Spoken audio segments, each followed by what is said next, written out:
Ya Rabbi bil Mustafa Malik mangko sidana Wafir lana ma mada Ya wasi'al karami Ya Rabbi bil Mustafa Balik mangko sidana Wafir lana ma mada ya wasi'al karami Ya Rabbi bil Mustafa balik mangko sidana Wafir lana ma mada ya wasi'al karami أعوذ بالله من الشيطان الرجيم بسم الله الرحمن الرحيم قل هو الله أحد الله الصمد لم يلد ولم يولد ولم يكن له كفوا أحد أعوذ بالله من الشيطان الرجيم بسم الله الرحمن الرحيم Assalamualaikum warahmatullahi wabarakatuh. Selamat malam untuk seluruh saudara-saudaraku, sahabat-sahabatku, youtuber, sahabat media, serta para pemirsa serta para penggemar di seluruh tanah air Indonesia, di Jagakarsa, Jakarta Selatan dan sekitarnya, termasuk sahabat-sahabat negara tetangga kita. Semoga senantiasa kita tetap dalam lindungan Allah Subhanahu wa Ta'ala. Di sini saya pribadi Bung Cipri selaku pembawa acara Radio RS yang ada di channel Sadam menggunakan kembali untuk Anda dalam acara tanya jawab seputar dunia lain untuk Anda. Kali ini akan saya bacakan saudara Asip yang ada di kota. Asip siapa ini ya? Oh, Asip Jajar. Barangkali ini namanya bukan Asip Jajar ya. Saya akan ralat kembali ya. Oh, di sampingnya namanya Rizky Panggabean yang ada di Sukabumi. Rizky Panggabean, wah mantap namanya. Untuk lebih update-nya saya akan bacakan ya, atensi dari Rizky Panggabean. Saya panggil Rizky saja lebih simpel ya. Assalamualaikum warahmatullahi wabarakatuh. Salam jumpa Bung Jepri, salam kenal, salam senggol ya. Alhasil alhamdulillah saya bisa bertemu dengan Bung Jepri. Mudah-mudahan atensi saya cepat dimuat ya Bung Jepri. Jadi begini Bung Jepri, akhir-akhir ini kan kita lagi cuaca lagi kurang bersahabat Bung Jepri ya. Kebetulan pada saat saya lagi jalan-jalan di mana adanya bekas tanah longsor ya di Sukabumi, Bung Jepri tahulah kondisinya seperti apa. Kebetulan saya siang hari jalan-jalan ke sana. Akan tetapi di satu sisi Bung Jepri, itu kan ada pohon asam Bung Jepri. Dia bisa tegak Bung Jepri, padahal dia kan dari tebing, yang lainnya longsor, semua pohon-pohonnya semuanya gugur tertimbun oleh tanah tersebut. Lantas Bung Jepri, saya mendekati pohon asem tersebut. Memang kalau saya lihat pohon asem itu udah cukup umur ya. Umur saya udah 35. Sebelum saya dewasa masih anak-anak aja, itu asem udah berdiri di situ, masih ingat saya. Bahkan saya waktu almarhum masih hidup nih bapak saya bertanya, ini pohon asem udah umur kali ya Pak ya? Dia katakan, wah ini mah udah ratusan tahun kali, katanya begitu Bung Jepri. Nah kita kembali masalah saya Bung Jepri. Pohon asem itu kan saya datangin Bung Jepri, saya pegang-pegang, kamu hebat juga ya pohon asem. Yang lain pada rubuh pada saat tanah longsor, sampai tertimbun oleh tanah longsor, tapi kamu masih tetap tegak kuat seperti itu.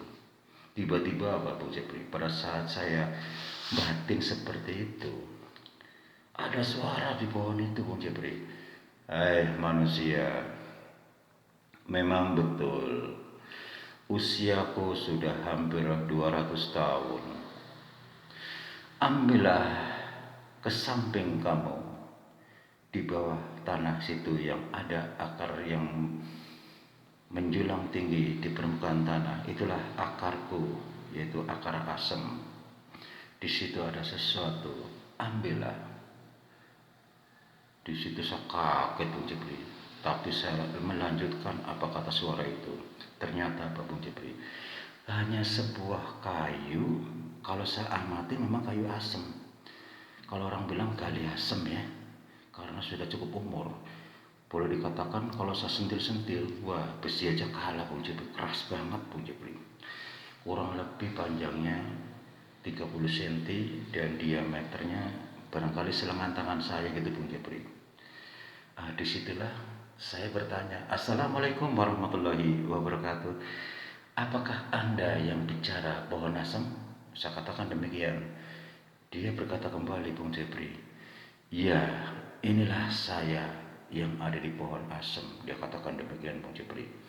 Akhirnya apa manfaatnya kayu pohon asam itu?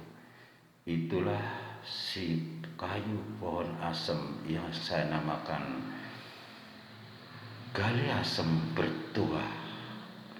Seandainya Anda menjadi seorang security, hati-hati, jangan coba-coba Anda sembarangan buat nimpuk orang. Siapapun yang terkena gali asam tersebut yang bertuah, orang akan jatuh dan mati. Kau akan mendapatkan petunjuk untuk hari-hari berikutnya melalui mimpi Anda. Apa manfaat dan maknanya? Akhirnya Bung Jepri, saya mengatakan dengan polos, apa yang Anda bicarakan akan saya jalankan, apa yang harus saya jalankan, amanah itu akan tetap saya jalani. Kalau begitu saya permisi dulu. Semoga gali asam ini bermanfaat untuk kemaslahatan banyak orang. Saya katakan demikian. Dipersilahkan. Dia langsung begitu Bung Jepri. Wassalamualaikum. Saya gituin aja Bung Jepri. Dia nggak jawab, biarin aja lah. Tadi salam juga nggak dijawab. Lantas saya pergi.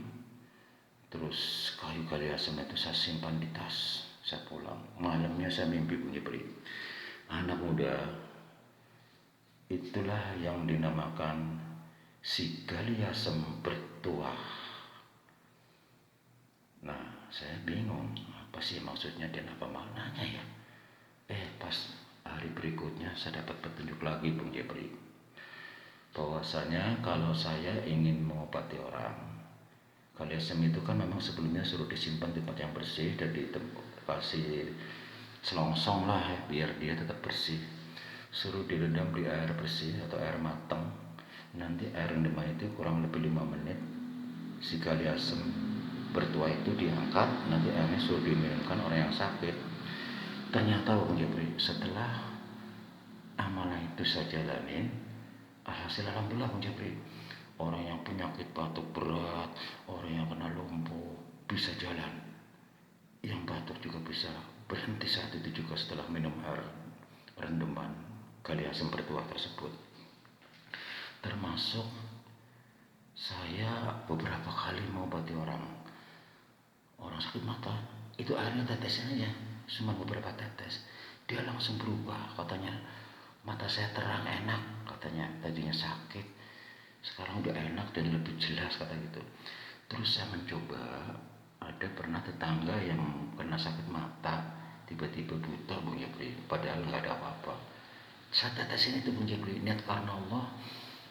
Alhasil alhamdulillah Bung Jepri, akhirnya saya dikenal dari ujung ke ujung Bung Jepri sampai saat ini.